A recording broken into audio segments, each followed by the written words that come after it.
ثم طلقتموهن من قبل أن تمسوهن فما لكم عليهن من عدة تعتدونها فمتعوهن وسرعوهن سراحا جميلا۔ اس آیت کا ترجمہ ہے، اے ایمان والو، جب تم مسلمان عورتوں سے نکاح کرو پھر ان کو ہاتھ لگانے سے پہلے طلاق دے دو تو تمہاری ان پر کوئی عدت نہیں ہے جس کو تم شمار کرو، لہذا تم ان کو کچھ نہ کچھ دے دو اور انہیں خوبی کے ساتھ چھوڑ دو۔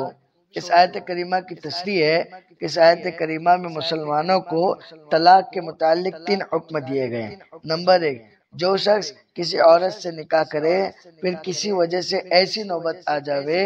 کہ شوہر بیوی کو مباشرت یعنی سیکسول انٹرکورس سے پہلے ہی یا تنہا ایک کمرے میں ملنے سے پہلے ہی طلاق دے دے تو اس عورت پر عدت گزارنا واجب نہیں، نہ 1 دن کی عدت، نہ 1 مہینے کی عدت، نہ ہی کئی مہینوں کی عدت۔ ایسی عورت تو طلاق کے دن ہی دوسری شادی کر سکتی ہے، کیونکہ عدت گزارنا اس وجہ سے واجب ہوتی ہے کہ عدت گزارنے کے درمیان یہ بات معلوم ہو جائے کہ عورت کو عمل یعنی پریگنینسی ہے یا نہیں۔ ظاہر ہے کہ عمل کے بارے میں اس اطمینان کی ضرورت اسی وقت ہو سکتی ہے جبکہ میاں بیوی میں تنہائی ہو چکی ہو، اور اس مسئلے میں تو چونکہ ان کے درمیان تنہائی نہیں ہوئی ہے اس لیے عمل کا امکان بھی نہیں۔ جب عمل کا امکان ہی نہ رہا تو عورت پر عدت واجب بھی نہ ہوگی۔ نمبر 2، ایسی عورتوں کو کپڑے کا ایک جوڑا دے دو اور اس میں پاجامہ، کرتا، اوڑھنی اور ایک بڑی چادر جو سر سے پاؤں تک بدن کو چھپا سکے شامل ہے۔ اور چونکہ لباس قیمت کے اعتبار سے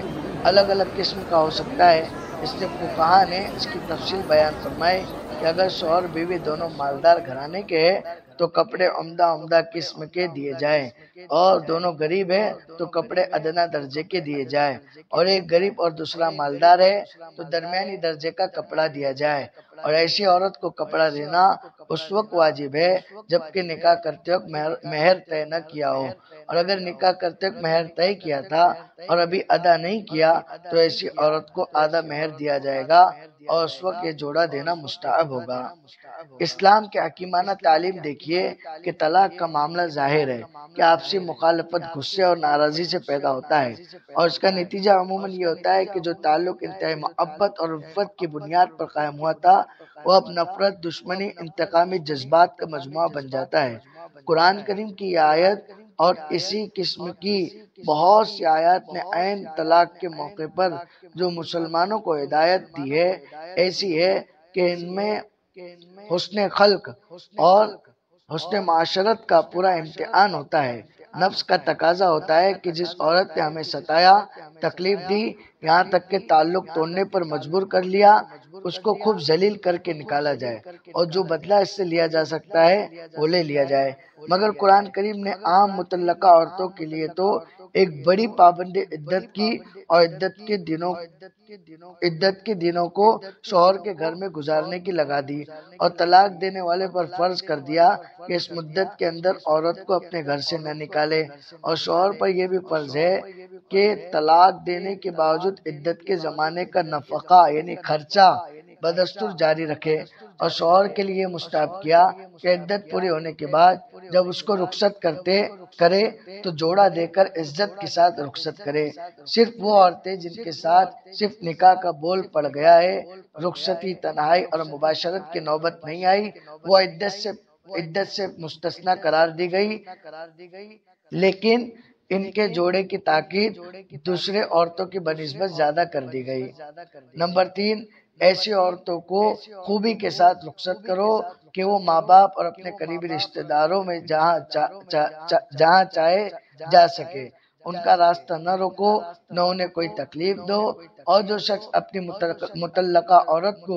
بری طرح گھر سے نکالے، جیسے اسے گالی دے کر یا شرم اور عار دلا کر نکالے، یا اس کا مہر روک لے یا اسے جوڑا نہ دے، تو یہ سب گناہ کی باتیں ہیں، اس سے توبہ کرنا واجب ہے۔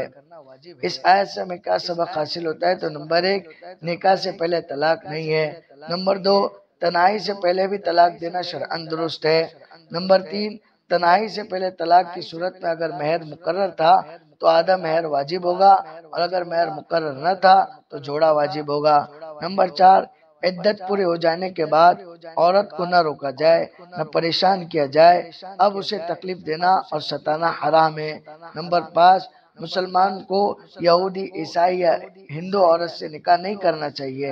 اس سے اولاد کا دین خطرے میں پڑ جاتا ہے۔ مسلمان کی مسلمان عورت ہی سے نکاح کرنا چاہیے، اس کے مادے کے لیے بہترین جگہ یہی ہے۔ نمبر 6، عورت کا عدت گزارنا شوہر کے حق کی وجہ سے ہے، اس وجہ سے عدت کے زمانے کا خرچ بھی اس پر ہے۔ اللہ تبارک و تعالی ہمیں قرآن کو مقصد بنا کر زندگی گزارنے کی توفیق عطا فرمائے۔ السلام علیکم ورحمۃ اللہ وبرکاتہ۔